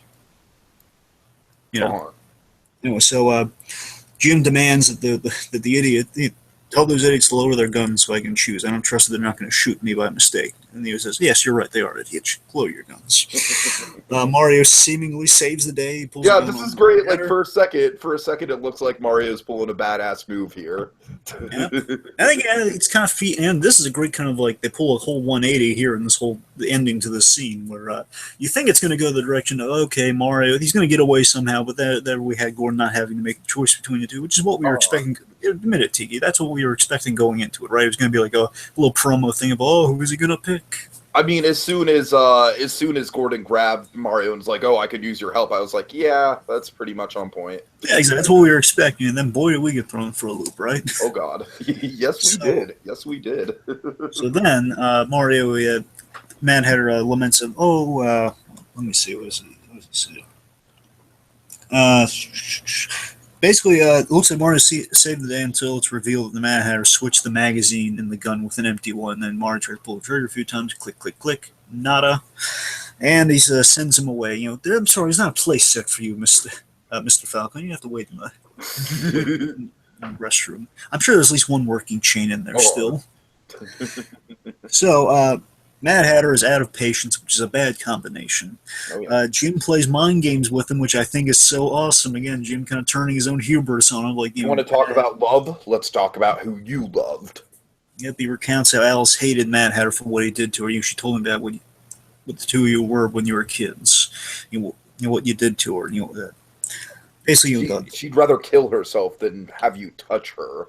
And again, I love this I love how they work the rhyming in here too. The idea is that it's a coping mechanism for the Mad Hatter. He rhymes when he gets really stressed out or he gets really excited. Sure. He says, "Lies deceit, tell the." She was the only thing I ever loved, and you sent her to heaven above. Yeah, it's like lies deceit. The tale you tell is incomplete. Then we have like the whole she killed herself rather than being with you. She threw herself on a spike than having you touch her. I saw her face, and she was happy when she died. She was smiling when she was safe from you. Despite the pain, she was happy. Yep. Mad Hatter just snaps right there. He says, "You was the only thing I ever loved." Again, Samuel Bannock's doing a really good job in this scene. Oh yeah, oh yeah. Just really kind of, you can see he's losing. We knew how much else was his anchor into sanity. He's putting the gun at Jim's head, which is a really kind of cool shot. It says, "You sent her soul to heaven." Holds the gun firm. I love this dude. Just Gordon holding the gun firmly on his head, just making sure he's only aiming. That is a cool right move. There. Yes, that's oh crap. What was the episode from Breaking Bad called? The one where Jesse. I think it's Bugged. No, Bug's when they had the falling out. I mean, it's like episode 12. It's episode 12 of season 4. That's the one. I really couldn't tell you what the name of the episode is. Well, the point is, just for the sake of reference, again, episode 12 from season 4. It's where Walt, it's where Jesse kind of discovers the deceit about Huel. No, yes. Wait, no. Well, it's when the point is, it's when he's basically. Wow, we're really messing this up, aren't we? Well, I wanted to let it go with the episode number until you're walking him through the reference. Okay. Point is, Walter White has a gunpoint on me. He's holding it firm just to kind of show his bluff. Right. Anyway. That was way more complicated than it needed to be. Anyway, my point is, I just love Jim holding the gun firmly on his head, just making sure no one else is getting hurt there. He's just, "You're right. It was me. I'm the only one. Let them go." Mad Hatter's like, tension's really building, and the Mad Hatter is just, I love that you get a sense from the performance. He's just so impressed with Jim in the moment of like, "Oh, James, you're trying to confuse me." "Oh, but you'll live on and suffer as I have." And I love that with his plan too. Like, he doesn't want Gordon to live; he wants him to suffer like he's suffering right now. Again, I love that simpatico. Like, he thinks they're so simpatico from the very beginning onward. They kind of lost their loves, and now they've quite literally lost. Mad Hatter quite literally lost his love at the end of the encounter. Now he wants Gordon to feel the exact same pain. Sure. So Jim refuses to pick him. Not picking anyone. And he says, "Well, I'll make it easier on you. On the count of 3, you choose who you want to die. Basically, you choose who I'm going to kill, or I kill both of them." The countdown begins, really tense, and in the end, Gordon picks Lee. Kill Lee. Oh yeah, surprise! And that is Dragon. That was a shocking moment, I must say. I have a theory about why he picked Lee, but not necessarily shocking for the decision, just shocking that the show would go there to begin with. It's like, wow. And again, I think basically my theory is very similar. I just think that Jim knew what Mad Hatter's aiming at here, so he wanted to spare Lee. I'm not so sure about that. The reason I'm not so sure about that is how defeated Jim is afterwards, and how he basically tells Bullock, like, I did exactly what he wanted me to do. Like, I don't think he was considering the Mad Hatter's, alternate play. I don't know. I mean, he's asking, like, who you want. I think it's a pretty simple thing to figure. Okay, well, he's going to want to kill who I love, so I'm going to try to steer him. I don't know. To me, honestly, me in the moment I more read it is like he was just kind of blurting out an answer, like, just on first impression. Well, here's the main thing I read is like a thing to Mario is that he didn't want to kill the bride. It's kind of not just purely for Mario, but for Mario and Lee's happiness, he wanted to kind of honor that. He did help him out and everything. Just basically, it's hard to describe. It's just he didn't. It would have been a really bad move if he just Mario came to Gordon, he's really ticked off, and he said, don't let Lee die and all that stuff. It's kind of making sure she didn't die of anyone in that room. That's a fair point. You see what I mean? It would have been really like, Gordon let her die and put all the more blame on Gordon and Mario to blame him for her death, that sort of thing. Am I making any sense with that? No, you're making sense. That's what I'm saying. It's basically to save someone for someone else's sake. I think that's what I'm trying to boil it down to. So it's more like for the sake of someone else, because Valerie's on Jim more so than. I like that. Okay. That was my logic. The point is, that's why I'm theorizing. We'll see how it progresses. You might be absolutely right there. Again, it was an instinctual thing. It's just, that's my logic. The reason why I kind of got more. Well, we'll bring it up when we get to the bullet conversation. But exactly. So let's save it for that. My point is it's my logic behind. So he chooses again. I think basically you chose Lee because you love Valerie, and then he shoots Valerie right in the chest. Bum, bum, bum. Deep down, you knew the truth. And this is a great line, too. It's just, deep down, you knew the truth, didn't you, James? You're a villain. And then he exits. Yeah, yeah. Telling James Gordon he's a villain too. I mean, It's great. It's great. especially considering it's kind of funny considering some of our superhero shows now, like Arrow. Right now, there's a very fair point being made that Oliver Queen's kind of the villain on Arrow right now. Yeah. Which does, I don't admit, makes me a little sad to hear that. But, I don't quite see it, but it's really hard to kind of refute the logic of he's kind of doing this. So, point is, but still, one of my favorite guys here being called a villain is like, oh man, that hurts. Again, we can just blame himself for what happened to Valerie here. Anyways, Mad Hatter makes his exit. Meanwhile, Jim and Lee, they instantly tend to Valerie's room. Thank God Mad Hatter did not go for a headshot. I really like how on point Lee is. She's not really shocked by the whole thing at all. She just really goes into control mode, calling the ambulance and everything. That impressed me. Let me say this much. I'm going to speculate real quick. It's kind of occurred to me right now in the moment. I think the reason that Mad Hatter didn't shoot her in the head is because he wanted to emulate the way Alice died by shooting her in the chest, like how she was impaled, maybe? I'm not sure. I mean, basically, just don't shoot her in the head. I'm saying that's pretty. You have 2 shots you can go for. Head or chest. I mean, right. Again, that's pretty clear. Alice was impaled through the chest. I can see where you're coming from. I think it's a little bit of. I'm not saying he has to go for a precise shot. I'm just saying you aim for the chest, like Alice was impaled. I'm just saying he's very theatrical. I wouldn't see why he wouldn't go for that. I'm just trying to. Okay. It's like always the question you have to ask of why people don't shoot at the head. You know what I'm saying? I think it's a good justification for that. I mean, I'm just saying, like, if you really wanted to emulate the impaling, wouldn't it make more sense to get a crossbow or something? Well, again, the crossbow is kind of different because it's not necessarily guaranteed death. Fair enough. It's not important. Anyway, I see where you're coming from. I see where you're coming from there. Anyway, so let's see. So Mario oversees the surgery, which again is kind of a nice kind of. That's what I'm saying with the whole maybe spared Lee for Mario's sake as well. Is that Mario's overseeing that? Yeah, that makes sense when you bring it up that way. Mario's overseeing the surgery, which in the end kind of paid off. And I love the lighting in this scene too. What do you think of the red and blue lighting of the police cars and the ambulance on the outside? Just like the hallway's kind of gaped in this. It's a really dark hallway, really eerie atmosphere. I think all of the aftermath is really well shot. Everything. Yeah. Yep, and there's a really great shot here after she's kind of wheeled into surgery with Mario and the rest of the doctors working on her. I love this. There's a great shot of Jim looking through the window of the door, and you have on the other side of it has a bunch of stuff in red written, and one of it says trauma. Basically, for trauma word signs. Basically, Jim in the window next to him says trauma. He's just endured trauma. Get it? And then I also love we have Lee sitting down in the background of that scene, and she's just so defeated. You know what I mean? Yep. Okay, so let's see. So then we have a big scene with the Penguin. Oh god! So he's just trying to recite to an empty chair. We don't know it's an empty chair at first, but he's and let's talk about the greatest thing about this, though, Tiki, real quick, just to set the stage, is that he's playing to what Enigma likes, and it'll be a little off, too. It's just so funny. He's playing Louis Armstrong. It's like, yes. Basically, it's Enigma's love of old music, but I wonder if on some level it's kind of symbolic that if he had Louis Prima, he would have been there. But it was Louis Armstrong, wrong Louis. No. But again, I love we're kind of reaching their dynamic of he's trying to reach Enigma through the old music. That's what really wins him over. I'm sorry, go on with the Penguin scene. A man comes to a crossroad in his life when he has to make a choice: safety and cowardice, or courage and risk everything. I choose courage. What I'm trying to say is the thing I've been wanting to tell you all day. I love you, Ed. And then it's revealed it's an empty seat.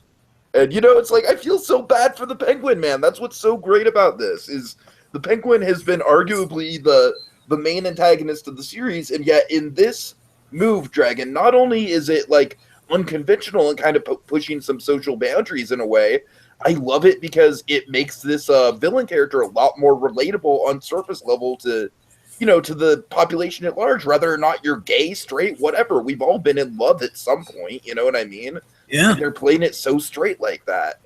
Yep. So I'm really loving this. Let me mention what I really love about this. Really love about the scene too. Again, and just kind of connecting our A story and our B stories here.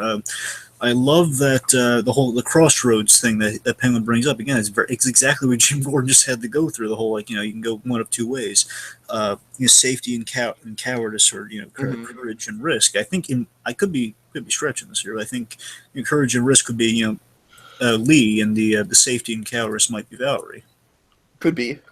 I could. My point is just talking about a crossroads and a big decision being made, and just looking at the whole episode in terms of the theme of choice and decision making. That Penguin's making a choice to put himself out there this episode, and Gordon's being faced with all sorts of choices of like who do you love, who should die. Mm-hmm. Choice is a huge thing, and also Barnes and Summerall is going to be faced with a choice about choosing what to do about his power set thing going on now. But I just like that theme of choice, and it's also exposited through the Penguins thing. Anyway, so Enigma is picking a very nice wine. He's decision making. And now let me kind of tell you a quick story about this. Okay, really quick. So, real quick. I was looking at the description of this episode. The day Monday came around, I was looking at the descriptions. The on demand, they push the information with to see what little tidbits I get. And and the tidbit said Enigma is going to face someone from his past. Now, for the whole day, I was just going out of my mind thinking, well, it can't be Kringle. Kringle's dead. Here's the thing. It's not just like Butch isn't going to use the body as leverage or something, because the GCPD know where the body is. That's where he was captured. Right. So, it can't be the body coming back, and Hugo Strange can't bring it back to life. I don't understand what plot line that would involve. So, and who the heck else does Enigma know? Could it be Enigma running into Jim Gordon again? But it's kind of vibes. Right. So who the heck is it going to be? We got pretty much. We're going to see this in Bates Motel season 5. Tiki is what I told you. Pretty much getting this. Oh yeah. So yeah, I think how this turns out. That's not the thing I'm most nervous about with Bates Motel season 5, but I digress. Oh yeah. My point is, we meet Isabella, Miss Kringle's white-haired doppelganger. Yes. And our third doppelganger for the series. Oh god. Oh my god. Oh Jesus. We've had Clay Gordon. Doppel Bruce, of course. Doppel Bruce, and now we have Isabella. And it's also kind of funny. I doubt they're going. Can you imagine how cruel and hysterical it would be if Isabella was revealed to be Clay Kringle? Oh no! How cruel would that be? Okay, but seriously, what do you think about bringing back Miss Kringle? Well, I gotta say, when they did the previously on Gotham and they showed her, I thought that was a little bit of a giveaway that something might come up with her. But I don't know. I like it. We'll see where it goes. I like how the scene plays out. Yeah, the scene plays really nice. I love the music. The music in this scene's really good. Isabel is. I really love the neon heart in the background. That's a good touch. I love that.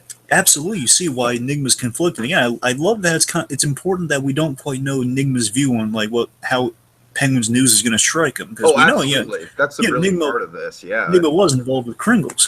They technically should be polar opposites, but then again, never say never. You can go both ways. Who knows? There are various other orientations that Enigma could be. Of course.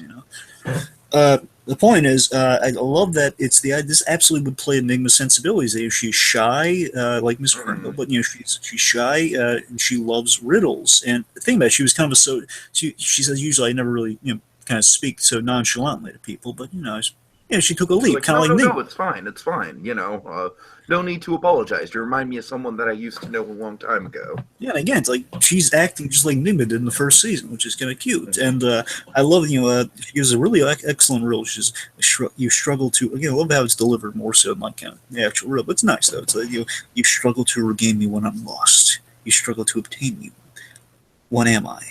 Time. I'm Edward Enigma. Oh, that's so well played, man. It's so it well is. Played. It gets me really excited about the next episode. It's like I'm dreading the whole like Oswald and Oswald Enigma's relationship falling apart, but at the same time, it's good drama. Yeah. Let's see. So, then meanwhile, Bullock checks in with takes her to the scene. Yeah, Bullock says, Vale's a tough cookie. She'll be all right. We've got the whole department looking for Tetch. And then he asks genuinely, he's like, why didn't you come to me? And I must say, Dragon, I do think this episode is another kind of strike of Bullock being a little underused. He had nice moments this episode, but he's just not being woven into the fabric of the actual storylines at all. As once Barnes is out, we might have a lot more of that. Of course. But this was a good Jim and Bullock moment, which I think that's what this season, for the most part, I think the biggest sacrifice we had to make with with Jim being out of the GCPD is not getting as many Jim and Bullock moments. But Bullock asked, like, why didn't you come to me? And Jim's just like, I thought I could save both of them, but in the end, I did exactly what he wanted, and he won. And Dragon, again, like, I do absolutely see your point in, like, in Jim figuring out what Hatter was going to do. But like I said, with this line, with I did exactly what he wanted me to do, I do think there's some ambiguity there. I think it's at least left a little ambiguous with that line. I think the ambiguity really comes in with the performance of the last scene, because it's so genuine coming from Jim and Lee that you don't quite know, like, is he apologizing? Is he apologizing just to clear up what his plan was, or is he apologizing? Or is he gonna, like, actually reveal what his plan was? Right. That's the thing. It's a question of because again, I thought, okay, he's just gonna tell the plan, but then again, it's a real kind of somber. Or is he just gonna be like, look, Lee, blah blah blah blah blah, Was it part of a plan, or like was he gonna just really apologize for what he chose? He's gonna be just really haunted by. Yeah, right. So regardless, he's gonna be haunted by a decision either way, because someone got shot and is in really bad shape right now. So regardless, still he has to live with the consequences. Gordon did lose in this episode. He's still living with the consequences. Again, Dark Knight. Yeah. But again, it's a really nice moment with Bullock, though, when he just says, we'll see. Again, Bullock just having a little bit of hope there. Like, we'll see. Yeah. But yeah, we have Jim and Lee in the way. Really excellent shot. I love it. We pull out. I love this shot. Yeah, the pullback's awesome. I just love the somber quiet of it all. Like, he's just assuring Jim, Mari's a great doctor. She'll pull through. And then Jim just a moment passes. He tries to explain. Listen, Lee, not now. She tells him not now, and just the episode ends in eerie silence. Yeah. Silence as it gets to the Gotham logo. Great. Really good stuff. Cool. Okay, so that's the end of the episode. Let's get into some quick spec.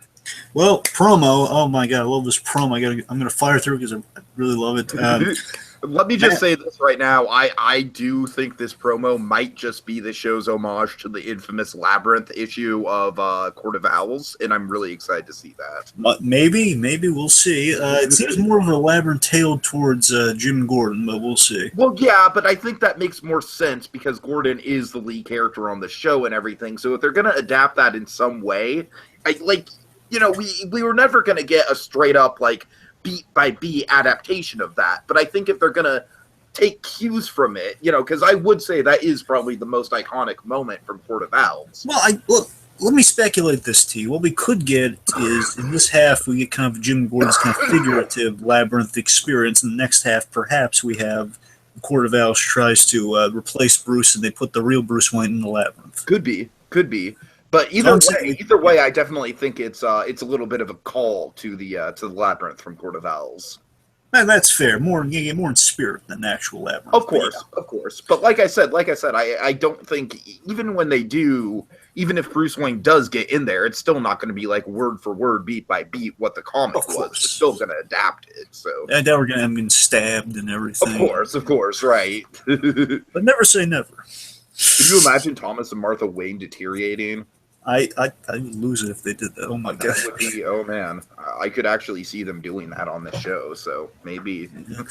Anyway, so here's what we see in the promo. Mad Hatter is getting in Jim's head via this dust drug that could be called the Red Queen. Who knows? Maybe that's why it's called Red Queen. I could see that. Yeah. Or what it could be a dust form of Alice's blood, which might have a different effect, which is why kind of Jim's going on a head trip. So again, it could be one of those two. He blows his red dust into Gordon's face, which puts him in this hallucination. And Tiki, let me just say this much: there is what they're planning on the next episode. What it looks like, just based on this promo, could be a huge thing from Batman the Animated Series, which everyone loves, Perchance the Dream, which is where Batman goes on. Yeah, I know what you're talking about. Which again, let's just say the next episode could absolutely be that. And again, it's one of the any top 5 episode any top 5 listing of any Batman the Animated Series episodes, Perchance Dream's either number 1 or number 2. Sure. or number 3 if you throw in Heart of Ice into the mix. It's in the top 3. Of course. Anyway, so let's see. So we got that. So Gordon's so heads will roll as mentioned. So again, really going with the Red Queen thing. Heads will roll. He's kind of going some real Alice in Wonderland kind of terminology in the kind of the dialogue for the promo. Jim's hallucinating with Babs as his guide. seemingly. Which So we'll see is like equal parts terrifying and kind of exciting. Yep. Let's see. So Mad Hatter and the Tweeds are I presume retrieving Alice's blood. I presume that they're going to do that I while Gordon's think no kind of. matter what, I think we're definitely going to get something with Alice's blood as part of his Because plan. remember, all the blood should be kind of locked up, if not the GCP, then at that blood facility. Because So, remember, he did have that whole thread of like, oh, I'm going to spread the blood to the drinking fountains, you know? So. yes. He definitely has plans for that blood, but we Sure. have to remember he does have to retrieve it though because it was confiscated by the police. That's So true. it's probably going to the lab that that Valerie's made such a big deal out of. Mm-hmm. The biggest thing I am so darn excited with is that we see an image of Gordon in his hallucinatory kind of dreamlike state. He's standing in front of a car with someone outside the car. So, oh my God, that's the car accident with his father. Yes. Yes! We're going to see it by hallucination. And the reason I bring that up, along with another image we got of, pretty much wrote my notes here. It's Jim's nightmare from my pitch. It quite literally is, because we see what appears to be Jim Gordon in the war zone from the, some we've been waiting for it from the first season. Seeing a little like dream thing of a dream, or it's not going to be a flashback in this being a little hallucination of Jim in combat, along with we see a dream-like cut to the Penguin again, precisely from my pitch, along with that car accident. Mm-hmm. Oh, I'm so happy, so vindicated. So also, importantly, next episode we're getting Court of Owls. That's good. We're getting Court of Owls, and ominously there's a mysterious shadowed leader of the Court of Owls with a ring. Ooh. I have no idea who that is, but because there are various leaders of the Court of Owls, this might be who Catherine's answering to. This guy in shadow. So Uh-huh. see who that is. Barnes. There is a very slim chance it could be Mario, but we'll see. I doubt it. But I'm just saying, if they really want to connect things, it could be like the high society people would be. Who knows? Right. Anyway, Barnes is losing his cool this episode coming up. Nigma and Isabel are really hitting it off, and Mad Hatter's going after the Penguin, which could be very interesting. Yeah, So let's speculate based on that. So, where to start? Again, I told you, I think Jim picked Lee because he knew, because he knew to save her. Like I said, I still think there's a little bit of ambiguity to that, but I see your argument. Then we'll get confirmation of that later on. That's what I'm putting my bet on, but we'll see. Maybe it goes the other way. So that's just something to keep in the air for next episode. We'll see how that turns out. Jim is going on. I presume Jim's going to be going on his hallucinatory trip while Mad Hatter's going after the blood. That's a way of distracting Jim Gordon while he does that. I'm so excited for that. Yeah. I believe the court. We're going to see with that scene with the Court of Owls. It's going to be them planning their next move with Doppel Bruce. Yeah, and of course we didn't get Bruce at all this episode, so I'm sure we'll get something. Well, he and Selena are going to be in the next episode, so I think it's going to be them defining terms, maybe getting some mischief, who knows. Right. Here's my theory for Penguin. I think next episode is going to be Penguin is going to be crestfallen and silent in the face of hearing about Nigma's relationship. Like it's going to be brutal, man. I mean, Nigma's just going to come in all happy-go-lucky, like, oh, Ed, or oh, Oswald, I just met the perfect woman. Oh, my God. You're just going to see his face just crumble. Like, what? Oh, God. But like, now, here's my theory, though. I already feel Robin Ward-Taylor's pain. Let me throw this at you. Go ahead. Okay, so what if... So... Isabella could be the Red Queen after Penguin manipulates the Mad Hatter to use her. Oh, I like that. Okay. So think about it. Episode starts, or like we pick up at some point where the whole he's crestfallen of the news of Isabel. Then he meets her at some point in the episode. As you can feel the hatred from Oswald. And whenever the Mad Hatter accosts Penguin, which by the way I really hope is because the Mad Hatter knows how he connects to Jim Gordon. I want that so badly. Why the Mad Hatter targets Penguin? It makes all the sense in the world. That's why he would go after the Penguin. I just hope it's not because he's the mayor or a crime lord. I really want it just to be purely because of Jim.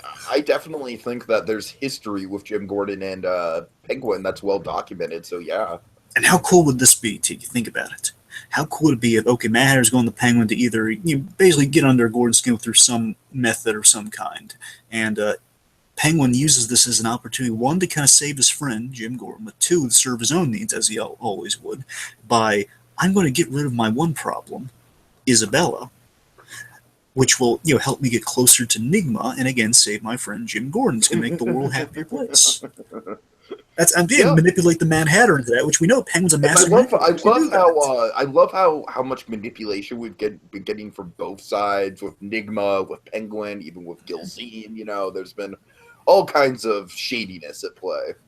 Yeah. Last thing, I think next episode is going to be the end of next episode is going to be Barnes snapping at the ending, which will get us into Blood Rush, where Barnes will be the antagonist. Fair enough. That's my theory going on for that. That's pretty much all I got to speculate, unless you got anything else. No, I think you covered it all. I'm just kind of along for the ride at this point. But final thoughts.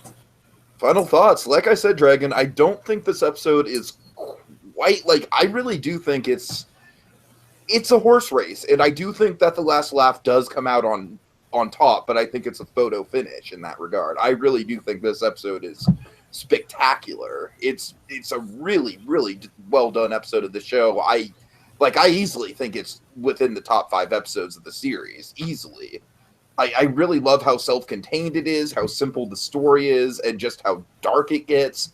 All the themes that kind of come from the Dark Knight Heath Ledger Joker, the decisions, just everything about the episode is so well done. And of course, on top of all the great Hatter and Gordon stuff, we've got Nigma and Penguin, which is like, Dragon, I'm telling you, I am so proud of this show for going there and for doing it in such a tasteful way, in such a relatable way. And this season's firing on all cylinders right now. And I, of all people, am definitely shocked, but pleasantly shocked to be saying that. So I just want to take this show out for a nice congratulatory dinner of some kind. So yeah, guys, exactly. You pulled it off. Exactly. If I have a Merlot on this. No Merlot. I am not drinking any fucking Merlot.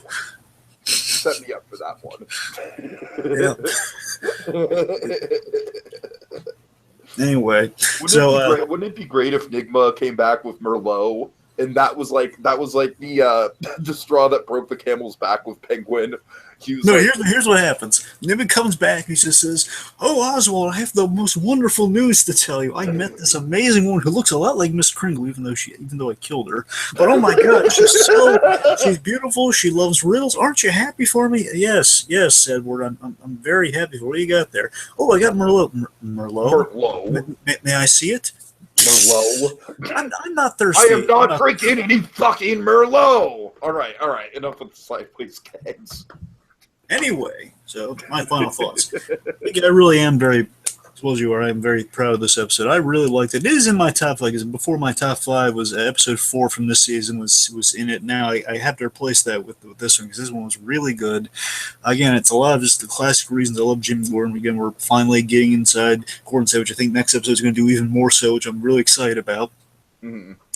And I was just very pleased. I don't really think there's anything wrong with this episode at all. I mean, it was all clicked really. Like I said, like the one nitpick I have is how fast the White Rabbit writes out his message, but that's like a total nitpick that I'm totally fine with. So, and again, it's just this was really good. It was really strong. Again, it all coalesced. I mean, everything in it was well set up and it made sense. Especially Mad Hatter's plot. It all, Gordon picked up on it where it needed to. Barnes, wasn't like overreacting or anything. It was all really good stuff. It's really, really solid. It's going basically episodes like this one, basically 4 onward. Specifically 4 onward. Like only bad thing we've really trying to think. The only.